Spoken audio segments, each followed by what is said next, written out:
There's a museum in Oxford where most visitors walk through centuries of human history without stopping at what might be the most important object in the entire collection. It sits behind glass, unassuming, roughly the size of a large coffee mug, baked clay the colour of rust and blood. Catalogue number AN192 3.444. If you were standing in front of it right now, you'd see 4 sides covered in tiny wedge-shaped marks. 400 lines of pressed symbols that have survived longer than any empire, any religion, any language still spoken today. Herbert Weld-Blundell pulled this object from the Iraqi desert in 1922, and in the century since, perhaps only a few thousand people have actually stopped to read what it says. Those who do encounter something that doesn't fit comfortably into our understanding of history, power, or the families who rule our world. The marks pressed into this clay prism tell a story that academics dismiss with a single word: mythology. But here's what they miss. The people who made this weren't storytellers or priests weaving comforting tales for ignorant masses. The Sumerians were accountants. They invented writing for one reason: to keep track of things with mathematical precision. Barley rations, sheep counts, labour obligations, compound interest calculations. We have thousands of their tablets, and they're flawless. They understood Pythagorean mathematics 1,000 years before Pythagoras was born. They tracked planetary movements with accuracy that wouldn't be matched in Europe until telescopes were invented. These were people who treated numbers as sacred truth.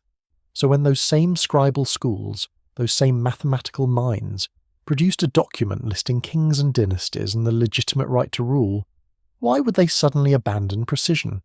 Why would they lie about the thing that mattered most, the documentation of authority itself? The prism opens with a statement in ancient Sumerian, 3 words that translate into English, as a claim so direct it stops you cold. Kingship descended from heaven. Not blessed by heaven, not approved of by the gods, not metaphorically connected to divine will. Descended. The verb is the same one used in their warehouse receipts when barley descended from the storehouse to the workers. Physical movement, material transfer, something moving from point A in the sky to point B on the ground. Before the catastrophe they call the flood, 8 kings ruled. Their names are listed with precision: Alulim, Alalgar, Enmenluana, Dumuzid. And next to each name, a number that makes modern scholars laugh and dismiss the whole thing. Alulim ruled for 28,800 years, Alalgar for 36,000 years, Enmenluana for 43,200 years. Add them all up and you get 241,200 years of documented kingship before the waters came. The standard academic response is simple: obvious mythological inflation, ancient peoples exaggerating their antiquity to establish legitimacy, symbolic numbers not meant to be taken, literally. But there's a problem with that comfortable dismissal. The numbers aren't random. Every single one is a perfect multiple of 3,600, what the Sumerians called a sar, a fundamental unit in their base 60 counting system. And here's what should make you pause: these exact same numbers, with these exact same kings, appear in multiple independent copies of this list, found in different cities, written by different scribes, separated by hundreds of years. The Weld-Blundell Prism, fragments from Nippur now sitting in Philadelphia, pieces from Lhasa in the British Museum.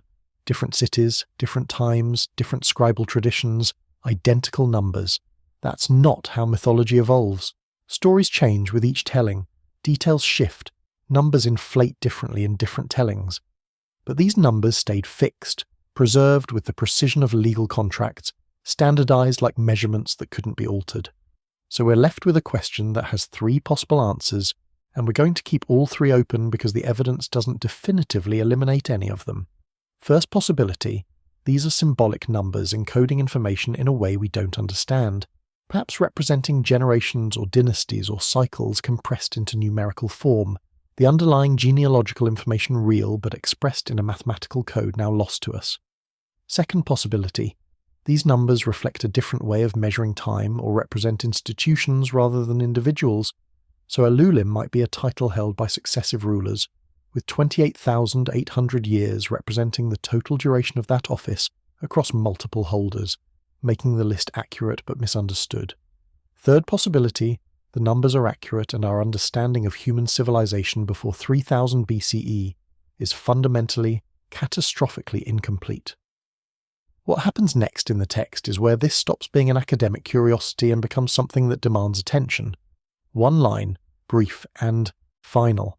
The flood swept over. That's it. 3 words in English, even fewer in Sumerian. And this flood isn't just mythology either. When archaeologists excavated ancient Sumerian cities in the 1920s and 1930s, digging down through layers of occupation at Shuruppak, at Kish, at Ur, they found something they didn't expect. Distinct flood layers, sterile silt deposits, 8 to 11 feet thick, sitting between occupation levels like a geological scar. Below the silt, pottery and tools from one cultural period. Above it, pottery and tools from a later period. The silt itself contained nothing. No artifacts, no human remains, just river sediment that had settled out of standing water. Sir Leonard Woolley, excavating the Royal Cemetery at Ur in 1929, initially thought he'd reached virgin soil beneath the city. Then he kept digging and found another occupation layer beneath the flood deposit. His local workers told him immediately, that is the flood of Noah. Carbon dating places these. Flood deposits around 2900 BCE. Not a global deluge. There's no geological evidence for that anywhere else on Earth, but a catastrophic regional event in southern Mesopotamia that would have appeared world-ending to anyone living there. The Tigris and Euphrates rivers, fed by snowmelt from mountain ranges to the north, occasionally produced devastating floods even today. 4,000 years ago, with primitive flood control, a major event could have buried the entire alluvial plain underwater for weeks or months. Everyone who couldn't escape to higher ground would have died. Cities would have been abandoned, entire populations wiped out, and then survivors return or new peoples move in and civilization rebuilds on top of the mud. After the flood had swept over, the text continues, Kingship descended from heaven again. That word again matters enormously. Not that kingship was reinvented, not that new dynasties arose, but that kingship descended again, the same process that established the pre-flood rulers repeating after the catastrophe. Whatever brought kingship the first time came back and brought it a second time. The location shifts before the flood. Kingship was in Eridu, the southernmost major city. After the flood, it's in Kish, further north, as if the centre of civilization moved with the survivors, and crucially the reign lengths change. The first king after the flood ruled 1,200 years according to the list. Still impossible by modern standards, but notice it's dropping. Then 900 years, then 600 years, progressively approaching human parameters over the following generations. If this were pure invention, why show decline? Why not maintain the impressive ancient numbers to make later kings seem equally legitimate? The pattern of decreasing reign length suggests the text is documenting something real, either a transition from one kind of ruler to another, or one way of counting time to another, or one biological reality to another involving lifespans we don't understand. And here's what matters for everything that follows. The post-flood dynasties claim genealogical connection to what came before. They don't say the old world ended and we started fresh. They say kingship descended from heaven again, implying connection to the previous descent, continuity through catastrophe.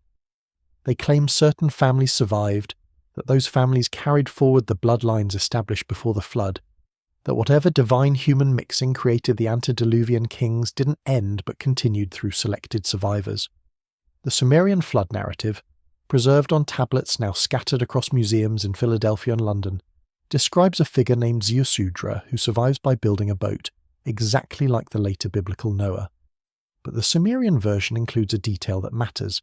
After the flood, Ziusudra doesn't just survive, he receives immortality and divine status. He becomes something between human and God, and he becomes, in the mythology, the ancestor of subsequent humanity, or at least subsequent rulers. This pattern, catastrophe, selective survival, elevated status for survivors, genealogical claims connecting post-catastrophe rulers to pre-catastrophe divinity, becomes the foundation of everything that follows, because now we get to the 12. The Sumerian king list documents 12 major dynasties that emerged after the flood, each claiming this special ancestry, each maintaining it obsessively through 1,000 years of documented history, each treated by later kings and conquerors as the foundation of legitimate authority. These aren't all the cities, or all the rulers mentioned in Mesopotamian records. These are 12 specific dynasties that the texts emphasize repeatedly. 12 families who claimed the strongest connection to the original divine bloodlines, 12 houses whose genealogical records were preserved with particular care, 12 lineages that subsequent conquerors felt compelled to connect themselves to even if they had to fabricate the connection. The number 12 itself appears throughout Mesopotamian religious and political structure. 12 major gods in the pantheon, 12 months in the calendar, 12 divisions of the zodiac first documented in Mesopotamian astronomy. Whether the 12 dynasties were chosen to match this cosmological structure, or whether the cosmological structure reflects political reality, we can't know. But the pattern is there, deliberate and repeated. Let me name them now because we're going to follow these 12 forward through time, until we reach the boardrooms and palaces of today. The first dynasty of Kish, where kingship resumed after the flood, includes 23 documented kings. The most famous is Etana, who according to myth couldn't produce an heir, so he rode an eagle up to heaven to obtain the plant of birth that would allow his wife to conceive. Read that as fantasy if you want, but notice what the story is. Actually about obsessive concern with continuing the bloodline. Etana doesn't ascend to heaven for wisdom or power or wealth. He goes to ensure he has an heir, because the maintenance of the royal bloodline is so important, it justifies a journey to the divine realm. The first dynasty of Uruk includes 12 kings, most famously Gilgamesh. Before he was literature, Gilgamesh was a historical king, documented in the king list with a specific reign length of 126 years. What matters for us is his genealogy, because the Epic of Gilgamesh preserves it explicitly. His mother was the goddess Ninsun, not a priestess representing the goddess, but the goddess herself, and his father was Lugalbanda, a human king or semi-divine figure. The Epic states clearly that 2/3 of Gilgamesh is god, 1/3 is human. Think about that fraction. 2/3 divine, 1/3 human. That only makes mathematical sense if divinity is something that can be measured, quantified, inherited. It's genetic, language before the word genetics existed. If Gilgamesh's mother is fully divine and his father is half divine, then Gilgamesh is 3/4 divine, which approximates to 2/3 in their mathematical system. This isn't symbolic poetry, this is a bloodline claim. Gilgamesh rules Uruk because of what he inherited from his parents, not because he seized power or was elected or proved himself worthy. The inheritance is biological. The first dynasty of Ur, excavated in the 1920s by Leonard Woolley, revealed the royal cemetery with 16 royal tombs from around 2600 BCE. The wealth was staggering. Gold helmets, lapis lazuli jewellery, musical instruments. But what caught everyone's attention were the human sacrifices. Dozens of attendants buried alive with their rulers, apparently walking into the tomb willingly and drinking poison to accompany their king or queen into death. Why would dozens of people willingly die for their ruler? The standard explanation is religious devotion, or cultural obligation or coercion, but consider another possibility. If you genuinely believed your ruler was semi-divine, carried the blood of the gods, and was going to continue existing in an afterlife where divine blood mattered, then accompanying them might seem like the rational choice, your status in the next world depending on maintaining your association with the bloodline. The tomb of Queen Puabi contained her body adorned with an elaborate headdress of gold and lapis surrounded by 74 attendants. Her skeleton was examined by physical anthropologists and nothing unusual was found. She was human by all measurable standards. But if the bloodline theory is true, we wouldn't necessarily expect physical differences visible in bones. We'd expect genetic differences, which we can't test because DNA preservation from 4,600-year-old remains in Mesopotamian soil conditions is essentially zero. What we can observe is the treatment. Rulers were treated as fundamentally different from common people, and that difference was understood to be genealogical. The third dynasty of Ur represents the absolute peak of this system, and here the documentation becomes overwhelming. We have 120,000 administrative tablets from this period. That's not an estimate, that's the counted number sitting in museums today, primarily from excavations at Nippur, Umma, and Drihem. Scholars estimate surviving tablets represent only 1 to 2% of the original archive. Do the math. If 120,000 tablets represent 1%, the original archive contained 6 million documents. Even at 2% survival, we're talking 3 million tablets originally. The Ur III state documented everything.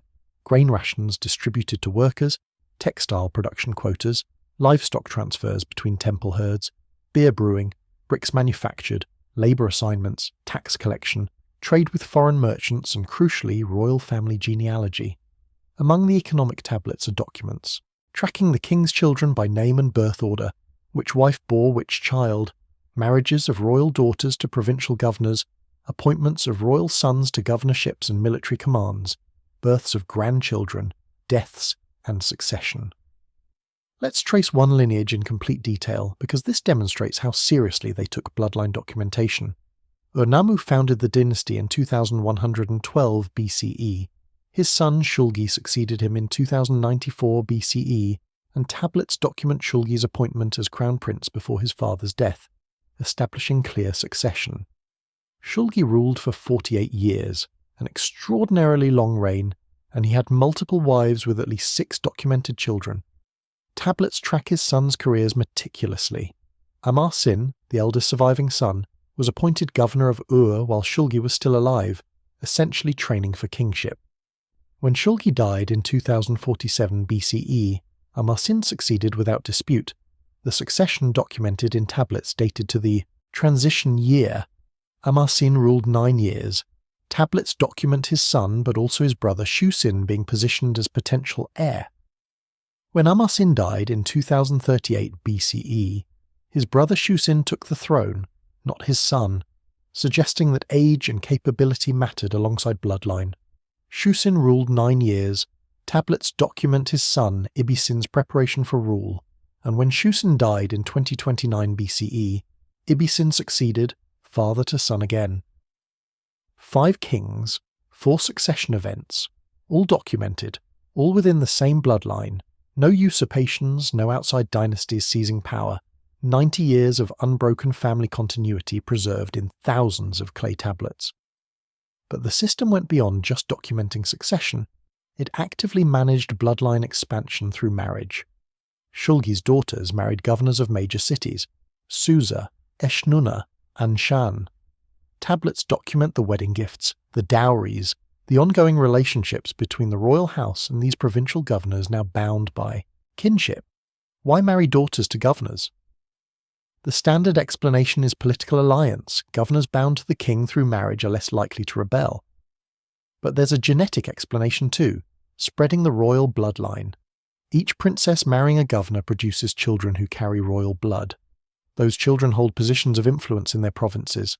Over generations, you create a network of interrelated families, all carrying royal ancestry, all with interests aligned to maintaining the system. It's not just about loyalty, it's about creating a genetic web that makes the distinction between royal and noble a matter of degree rather than kind. Calculate the mathematics of it. If Shulgi has 6 children and each of them has 6 children, that's 36 grandchildren. If each grandchild has 6 children, that's 216 great-grandchildren. Over 4 generations, a single king produces hundreds of descendants if the family strategically manages reproduction. Most of those descendants aren't kings, but they're all royal family. They fill the officer corps, they run provincial administrations, they serve as temple officials, they marry into local elite families spreading royal ancestry further. Within 3 or 4 generations, every elite family in the empire has some connection to royal blood, and the entire system depends on documentation, because your position in society, your access to office, your marriage prospects, your economic rights all depend on proving your genealogy. This is why temple archives preserved family records alongside economic records. They served identical functions, proving ownership. You owned land through inheritance documented in legal tablets. You owned authority through bloodline documented in genealogical tablets. And the standards of documentation were extraordinarily high. Mesopotamian scribes didn't accept vague oral tradition. They wanted names, relationships, specific generational links. They cross-referenced records. They maintained multiple copies in different archives for redundancy. When we say these bloodlines were documented, we're not talking about medieval chronicles written centuries after the fact. We're talking about contemporary administrative records created in real time as part of normal bureaucratic function. The same precision that recorded 4,823 sheep transferred from Nippur to Drihem in month 3 of year 7 of Shulgi also recorded that Prince Amar-Sin was appointed governor in year 12. Same archive, same documentary standards, same legal weight. Now here's where it becomes crucial for understanding what happened next. The system didn't end when the third dynasty of Ur fell to invaders in 2004 BCE. The dynasty of Isin that succeeded them maintained the same documentary practices. The Old Babylonian period continued it. When the Kassites conquered Babylon, they adopted it. The Assyrians maintained it. The Neo-Babylonians preserved it. And when Cyrus the Great of Persia conquered Babylon in 539 BCE, he didn't destroy the system. He claimed legitimacy within it. The Cyrus cylinder sitting today in the British Museum is a clay cylinder inscribed with Cyrus's proclamation, and the language is revealing. Marduk, the god of Babylon, chose Cyrus to liberate Babylon from its unworthy king. Cyrus is restoring proper order, not conquering foreign territory. Cyrus will honor all gods and maintain all temples. This isn't a conqueror speaking. This is someone claiming legitimate succession within the established framework. The Behistun inscription, carved into a cliff face in western Iran, around 520 BCE, by Darius I, documents the Persian royal genealogy. I am Darius, great king, king of kings, king of Persia, son of Hystaspes, grandson of Arsames and Achaemenid. King of kings, that's a Mesopotamian title used by Assyrian and Babylonian rulers to claim supremacy over vassal kingdoms. Darius adopts it, positioning himself within Mesopotamian imperial tradition. Did the Persian dynasty carry Mesopotamian bloodlines directly? The origins are obscure before Cyrus, but indirectly the connection is clear. Cyrus married Cassandane, daughter of a Median king. The Medes had ruled Mesopotamia before Persia. His son Cambyses II married a daughter of the last Babylonian king Nabonidus, directly connecting Persian and Mesopotamian royal blood. Over 200 years of Persian rule over Mesopotamia, Persian nobility intermarried with Mesopotamian elite families, and by the time Alexander the Great conquered the Persian Empire in 331 BCE, the Persian aristocracy had thoroughly absorbed Mesopotamian genealogical claims. Alexander himself understood this perfectly. When he entered Babylon, he didn't present himself as Greek conqueror. He went to the temple of Marduk and presented himself as the god's chosen instrument. He positioned himself within the legitimacy framework that had existed for 3,000 years. The Seleucid Greeks who ruled Mesopotamia after Alexander's death commissioned a Babylonian priest named Berosus to compile Mesopotamian history in Greek around 290 BCE. Berosus wrote the Babyloniaca, translating the king list and flood narratives for Greek audiences. This is how Mesopotamian genealogical claims entered the Greek intellectual world, and through Greek influence reached Rome. But the transmission wasn't just intellectual, it was genetic and genealogical. The Hittite Empire, which controlled Anatolia from approximately 1600 to 1200 BCE, provides the crucial link. The Hittites were Indo-European migrants who conquered indigenous Anatolian populations, and then adopted Near Eastern civilization wholesale. Their religion, their political structure, their literary traditions all borrowed heavily from Mesopotamia. But the connection was deeper than cultural borrowing. It was genealogical. Tablet KB-O 1.10, excavated at the Hittite capital Hattusa, and now in Berlin museums, documents a marriage alliance between Hittite king Suppiluliuma, the first daughter, and Babylonian king Bernabarius II, around 1340 BCE. This wasn't a minor diplomatic marriage. This was royal houses uniting bloodlines. Tablet KUB 3.37 documents another marriage. A Hittite prince marrying a Kassite princess around 1400 BCE. These weren't isolated incidents. The Amarna letters, diplomatic correspondence from the 14th century BCE, discovered in Egypt and now scattered across museums, document extensive marriage networks among Bronze Age royal families. Hittite royalty intermarried with Babylonian, Assyrian, Mitanni and Egyptian royal families. The standard interpretation is political alliance, but the genetic interpretation is maintaining bloodline concentration. If multiple royal families all descend from the original Mesopotamian dynasties, and all believe divine blood matters, then intermarrying maintains that blood while creating political networks. The Hittites documented their own royal genealogies showing father-son succession, and their adoption of Mesopotamian myths including the Epic of Gilgamesh, translated into Hittite, suggests they understood themselves as connected to the broader Near Eastern divine kingship framework. Troy, called Wilusa in Hittite texts, sat on the northwestern coast of Anatolia. Heinrich Schliemann's excavations starting in 1871 confirmed Homer's Troy was a real city, and the Alexandru Treaty, a Hittite tablet from around 1280 BCE, documents a treaty between the Hittite king Muwatalli II and Alexandru of Walusa, establishing Troy as a Hittite vassal state. Being a Hittite vassal meant Trojan royalty participated in the broader Hittite cultural sphere, which included diplomatic marriages, cultural exchange, and religious practices. The Trojan royal family as depicted in Homer's Iliad includes King Priam and his sons Hector and Paris, presented as allied with various Anatolian peoples, all part of the Hittite sphere.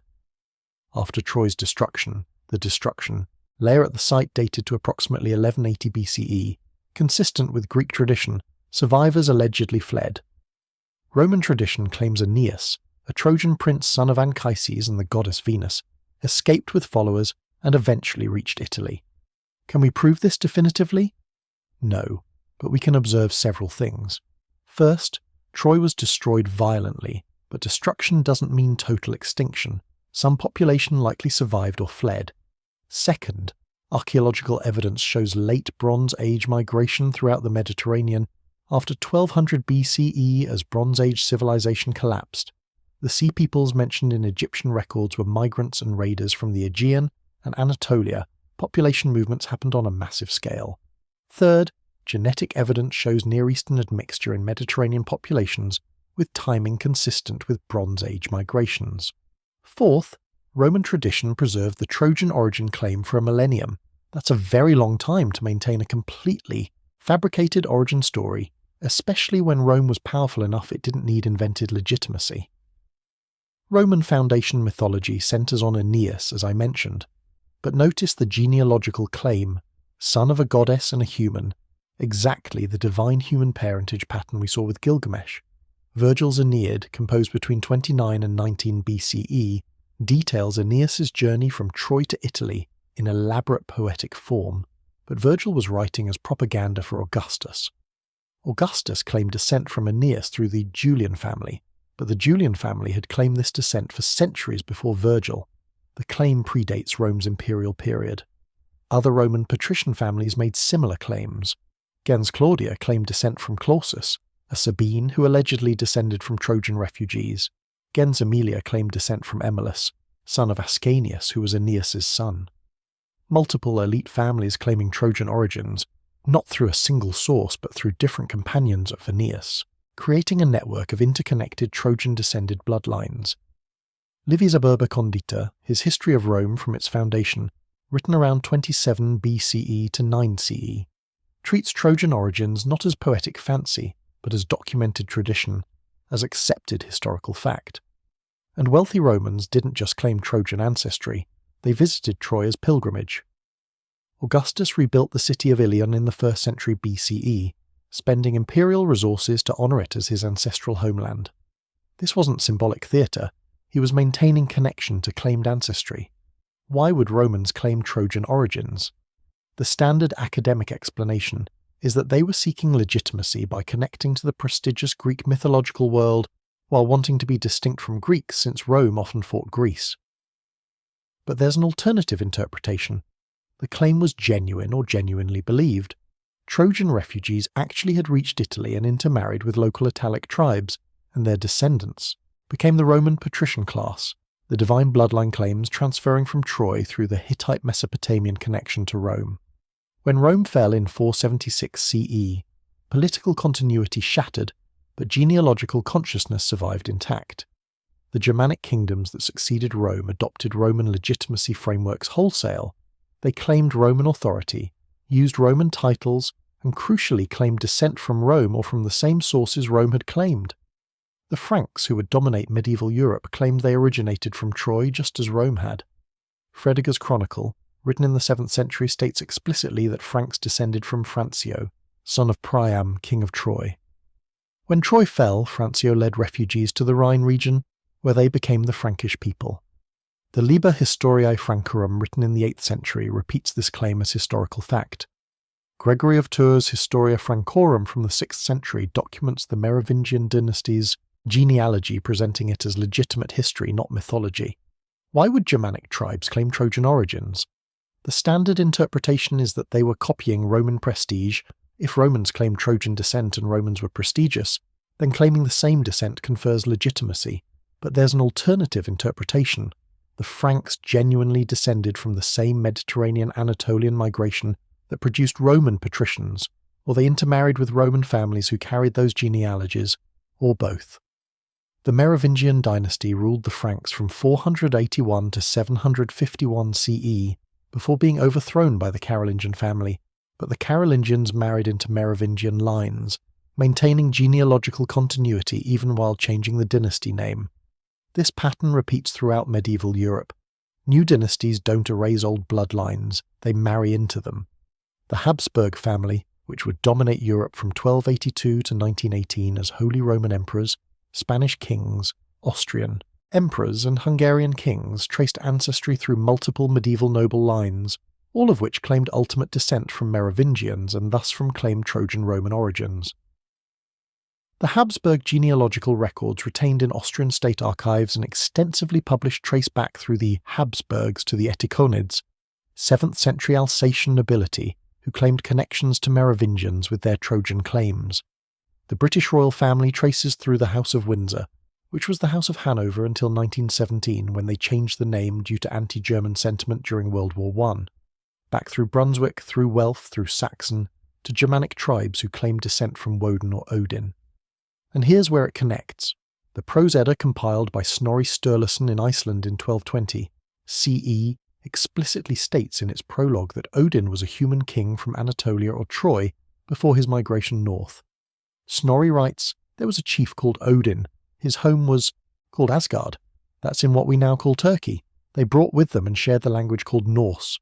Snorri presents this as history, not as mythology, as the origin of the gods who were actually ancient kings deified after death.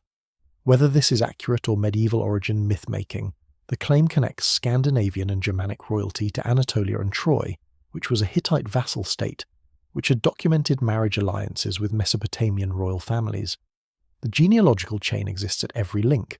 British royalty to Saxon origins to Odin's claimed Anatolian source, to Hittite cultural sphere to Mesopotamian dynasties. Now, are these genealogies accurate? That's where genetics becomes absolutely critical. Because if these genealogical claims are pure medieval fabrication, invented to create prestigious ancestry where none existed, then we would expect genetic studies to show no correlation between modern European elite families and ancient Near Eastern populations. We'd expect European nobility to be genetically indistinguishable from the general European population, just regular Europeans who made up fancy family trees. But that's not what genetic studies show. Not even close. A 2018 study published in Nature titled The Beaker Phenomenon and the Genomic Transformation of Northwest Europe examined ancient DNA from the Bell Beaker culture dated 2800 to 1800 BCE and found that this culture introduced haplogroup R1b into Western Europe from the Pontic-Caspian steppe.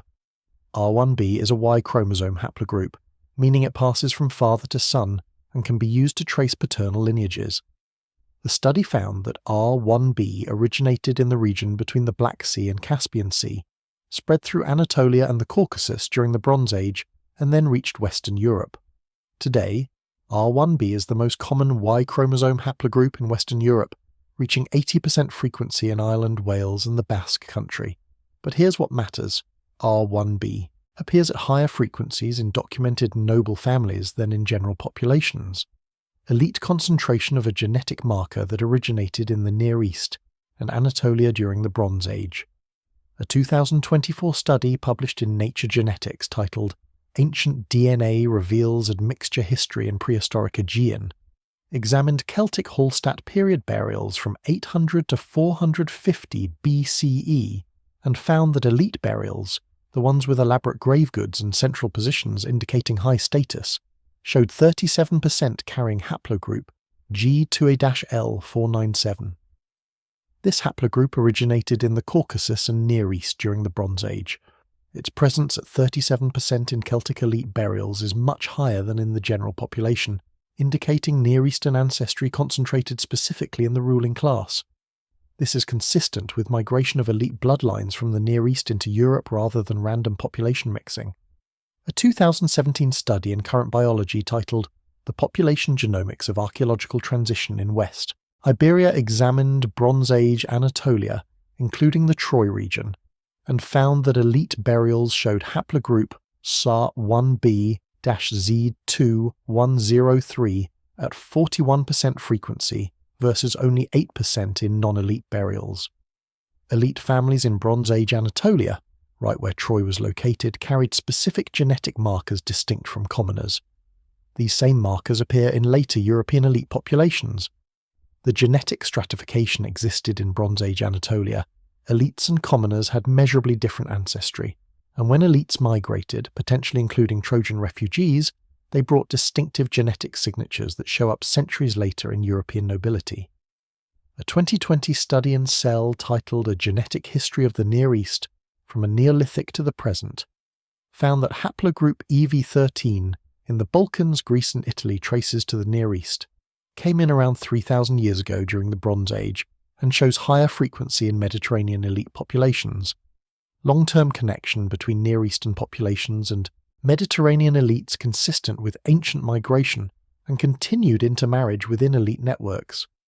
And a 2011 study in Current Biology titled Genetic Signatures of Co-Ancestry Within Surnames found that British aristocratic surnames show significantly higher Y chromosome sharing than the random population.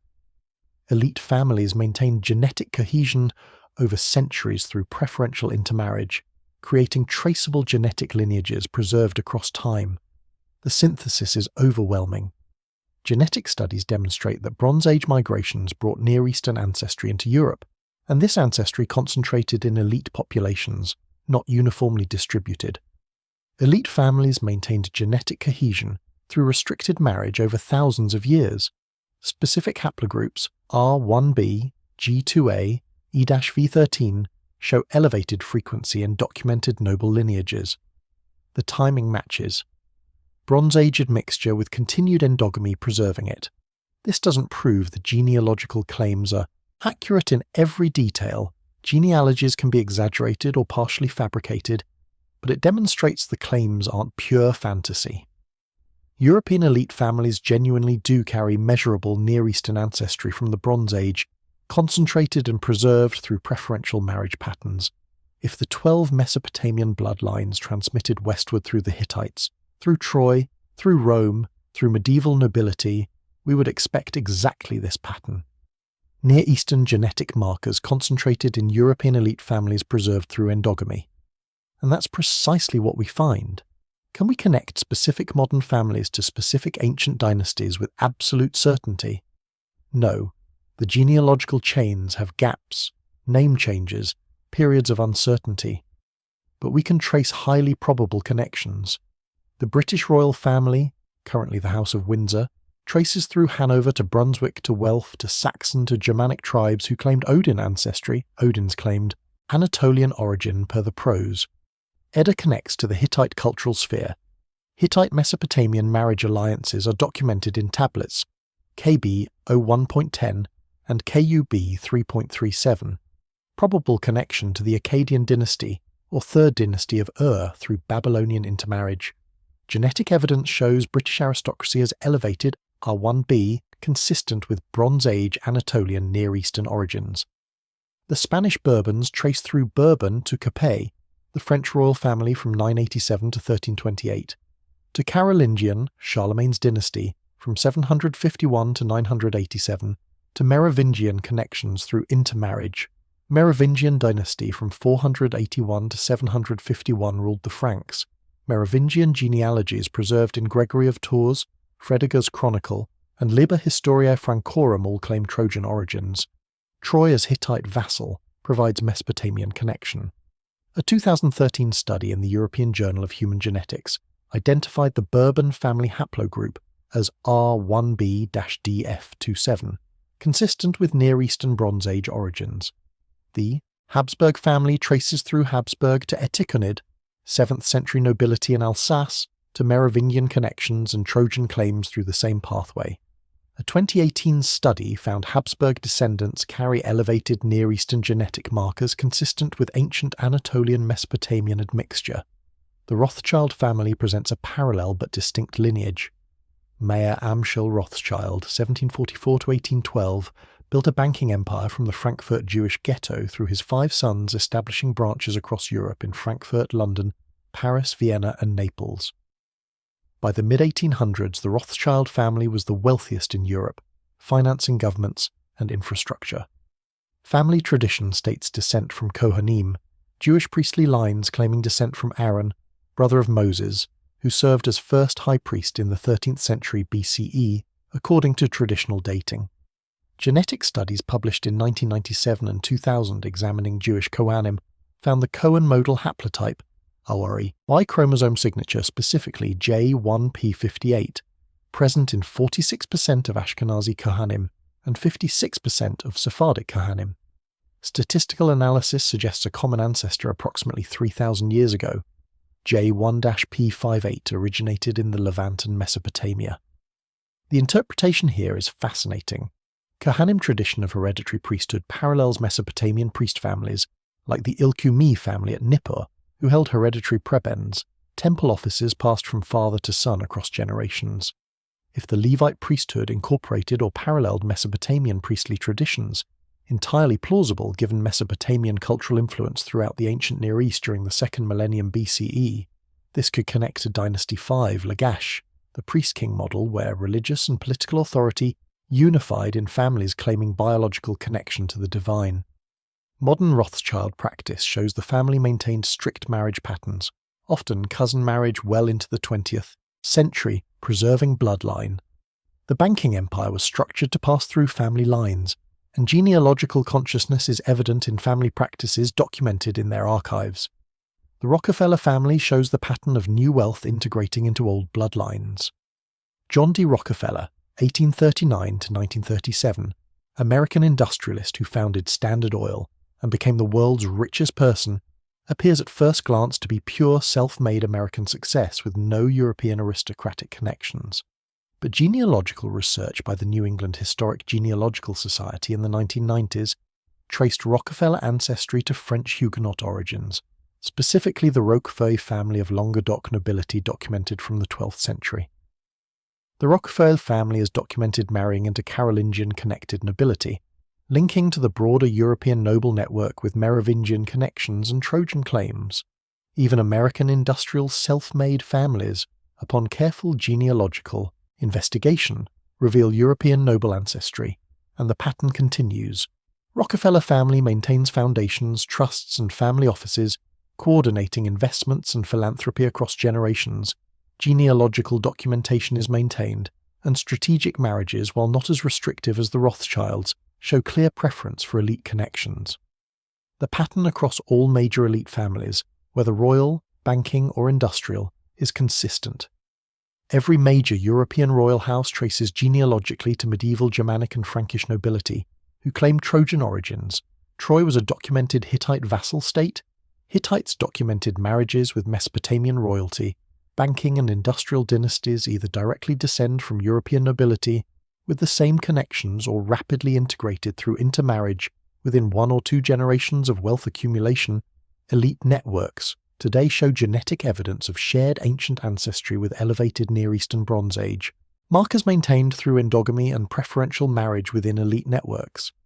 Now we need to examine where these families hold influence today, because the question isn't whether powerful families exist, everyone agrees they do. The question is whether their power concentrates in ways that suggest coordination, and whether their genealogical connections matter to that concentration. In global finance and banking, the modern financial system centers on central banks, institutions that control money supply, interest rates, and currency stability. The Bank of England, founded in 1694, shows historical Rothschild influence extensively documented through the 19th century, when the family provided loans to the British government, giving them informal but substantial influence over monetary policy. The Federal Reserve, founded in 1913, was created after a secret meeting at Jekyll Island, Georgia, in November 1910. The attendees are a matter of historical record. Nelson Aldrich, U.S. Senator whose daughter married John D. Rockefeller Jr., Henry Davison, partner at J.P. Morgan, Charles Norton from First National Bank, which was a Morgan affiliate, Frank Vanderlip from National City Bank connected to Rockefeller interests, Benjamin Strong, and Paul Warburg from Kuhn, Loeb and Company, which was a Rothschild agent in the United States.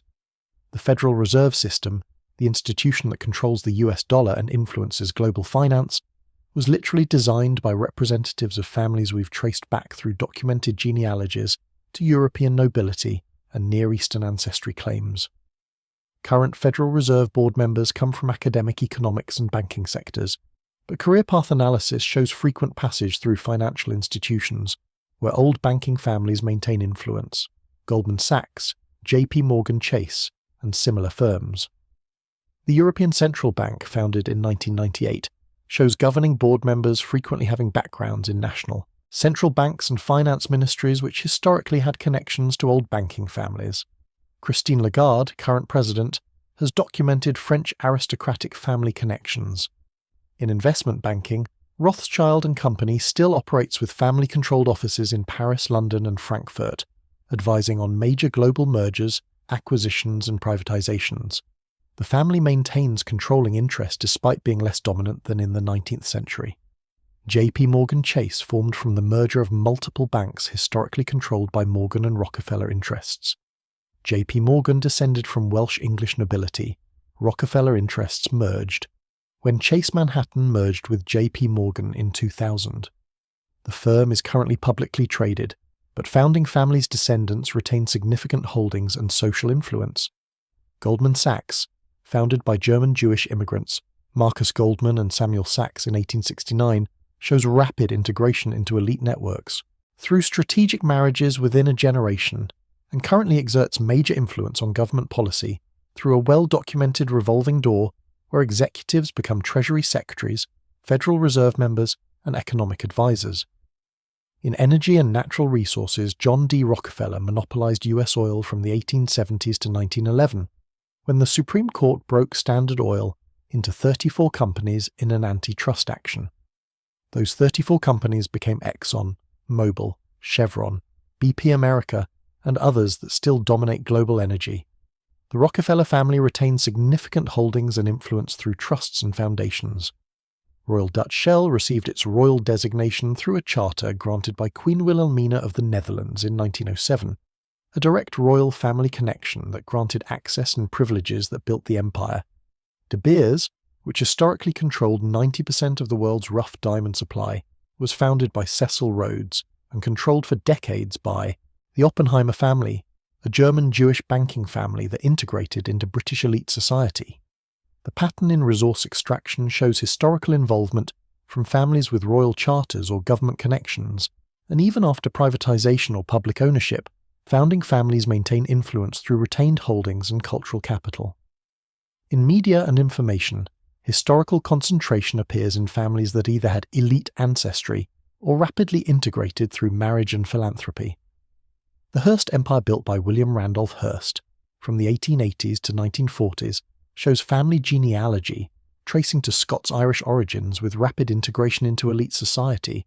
Hearst descendants married into established elite families, including Patty Hearst, marrying Bernard Shaw, who descended from old Maryland families. The Hearst Corporation is still family-controlled and owns numerous magazines, television stations, and digital properties. News Corporation and Fox, built by Rupert Murdoch from Australian origins, shows rapid integration into global elite through strategic positioning and marriages. His children married into elite families, creating the next generation's connections. Advanced publications controlling Condé Nast, Reddit, and significant regional newspapers remains family-owned across multiple generations, with the Newhouse family showing integration into elite society through philanthropy and cultural patronage. In politics and governance, US political dynasties show clear patterns. The Bush family produced 2 presidents, 1 vice president, governors and senators, with genealogy traced to 17th century English gentry, documented in New England Historic Genealogical Society, records and intermarriage with other political elite families. The Kennedy family produced 1 president and multiple senators and governors from Irish Catholic origins, but genealogical research shows connections to Irish nobility, and they integrated into American elite through strategic marriages. The Clinton family shows Bill Clinton's genealogy connecting to colonial-era Virginia families, and Chelsea Clinton married Mark Mesvinsky, whose parents are both former members of Congress, demonstrating elite political network marriage continuing into the next generation. European political leadership shows significant percentages of European Parliament members, national ministers, and EU bureaucrats coming from families with documented noble ancestry or rapid integration through marriage. International organizations show perhaps the clearest pattern. The World Economic Forum holds annual meetings in Davos bringing together political leaders, corporate executives, and academics. Attendance analysis based on publicly available participant lists and genealogical databases shows 40 to 50% of regular attendees have documented connections to nobility or through marriage to elite families.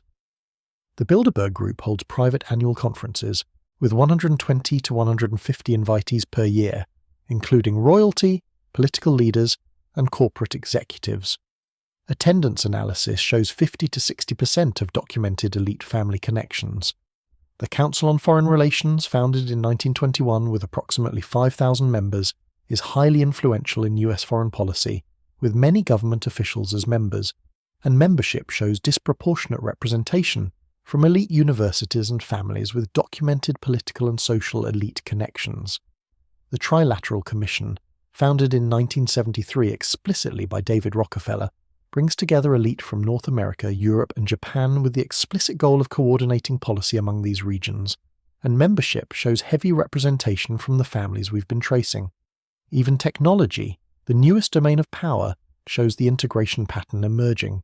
First-generation tech founders like Bill Gates, Steve Jobs, Larry Page, Sergey Brin, Jeff Bezos, and Mark Zuckerberg mostly came from middle-class backgrounds without obvious elite ancestry. But observe the integration pattern already appearing. Their children attend elite schools like Harvard, Stanford, and MIT. Strategic marriages are integrating them into established elite with multiple tech heirs marrying into old money families. And most importantly, while founders created companies, significant ownership has passed to venture capital firms and institutional investors controlled by established wealthy families. BlackRock, Vanguard, and State Street manage over $20 trillion, combined in assets for clients including old money family trusts, sovereign wealth funds, and pension funds, concentrating influence back into established networks. The pattern that played out with industrial wealth in the 19th century, initial disruption followed by rapid integration, is repeating with tech wealth in the 21st. We're left with three possible interpretations of this entire pattern, and the evidence genuinely allows all three, which is why I'm presenting them as frameworks rather than claiming one is definitively correct. Framework 1. Coincidence and natural elite formation. This position holds that powerful families know each other socially and marry within their social circle. The patterns we observe are natural outcomes of wealth and status, not coordinated bloodline preservation. Wealthy families meet at elite schools and social clubs. Their children naturally marry others from similar backgrounds, creating observable genealogical connections without requiring conscious coordination. Power begets power through economic advantages like trust funds, inheritance, social connections, and educational access. Genealogical claims are status symbols. Noble families created elaborate genealogies to justify position. Modern elite families preserve these as cultural heritage not because they believe in divine blood. International organizations are just networking where powerful people discuss policy. Genetic evidence reflects normal migration. Bronze Age population movements brought Near Eastern ancestry to Europe, and that it concentrates somewhat in elite populations simply reflects that conquering populations became aristocracy. Framework 2. Conscious elite network preservation. This position holds that elite families consciously preserve status through controlled marriage and networking. They know they're connected genealogically and use that connection to maintain power, but it's about social status, not literal divine bloodlines. Genealogical consciousness is explicit. European royal families maintain detailed family trees in published official records. They know exactly how they connect to each other and to historical dynasties. Marriage strategies are deliberate. Royal marriages are diplomatic events negotiated for political and social advantage. Organizations like Bilderberg coordinate elite interests. The meetings allow elite families and their representatives to coordinate on policy, business, and social issues. This is conscious networking for power maintenance. Elite families value pedigree the way horse breeders value bloodlines. It's about maintaining class distinction, and new wealth must integrate properly through strategic marriages, which is observable and follows clear rules. Framework.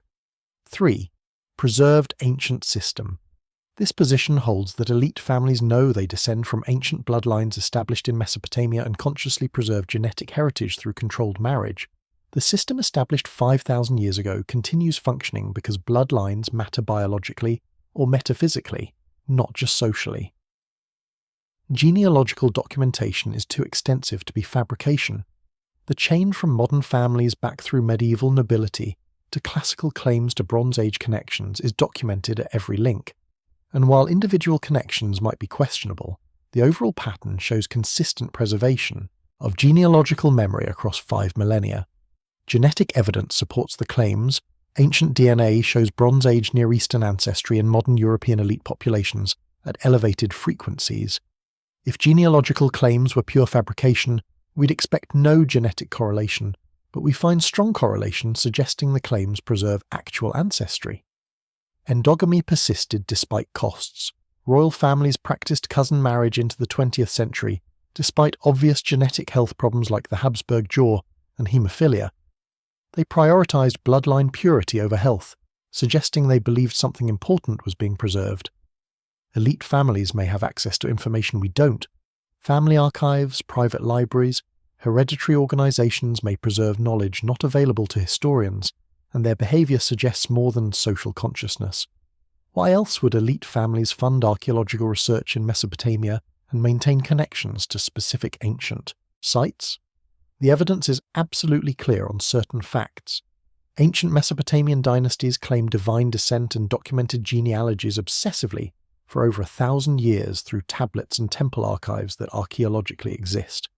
Medieval European nobility claimed descent from Eastern sources through Troy and Anatolia in chronicles that historically exist. Modern elite families maintain genealogical documentation tracing back through medieval nobility in records that are publicly accessible, genetic evidence from multiple peer-reviewed studies documents, haplogroups originating in the Near East, concentrated in European elite families as scientific fact. Elite families preferentially marry within elite networks with measurable clustering as statistical fact, and power concentrates in families with documented ancient ancestry claims through analysis of corporate boards, political offices, and international organizations as observational fact. What remains uncertain are the questions we cannot definitively answer from outside these families. Are the genealogical claims accurate in every detail or partially fabricated? What exactly were the Anunnaki, whether gods or advanced humans or non-human intelligences? Does bloodline matter biologically through genetics or only socially through culture? Do modern elite families consciously understand themselves as preserving 5,000-year-old Mesopotamian bloodlines? Or is genealogical consciousness just traditional status maintenance? And is influence concentration coordinated through organizations or simply natural networking among wealthy people? The clay prism sits in Oxford behind glass, silent, waiting. The tablets rest in museum basements. The genealogies are preserved in archives. The genetic markers are coded in DNA. The organizations meet in private. The families continue. And the question remains open for each person to answer, based on which framework they find most compelling.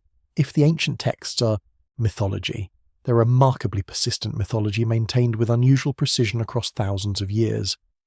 If the genealogies are fabrications, they're elaborate fabrications that happen to correlate perfectly with genetic evidence. If the power concentration is coincidental, it's striking how consistently coincidence favors the same families generation after generation. If elite families don't believe their ancestry matters, they act remarkably similar to people who do believe it. And if bloodlines are purely social constructs, someone forgot to tell the DNA. From Eridu to London, from Ur to Wall Street, from Babylon to Brussels, from Gilgamesh to the boardrooms where decisions affecting billions of lives are made today, the thread runs through history, sometimes visible in public records and genetic studies, sometimes hidden in private archives and family knowledge. Always present, always documented, always traceable for those willing to look. 12 dynasties, 5,000 years, One question that echoes from the clay prism pressed by Sumerian hands to the interconnected elite networks shaping our world today. What if kingship really did descend from heaven? And what if the bloodlines that received it never stopped ruling?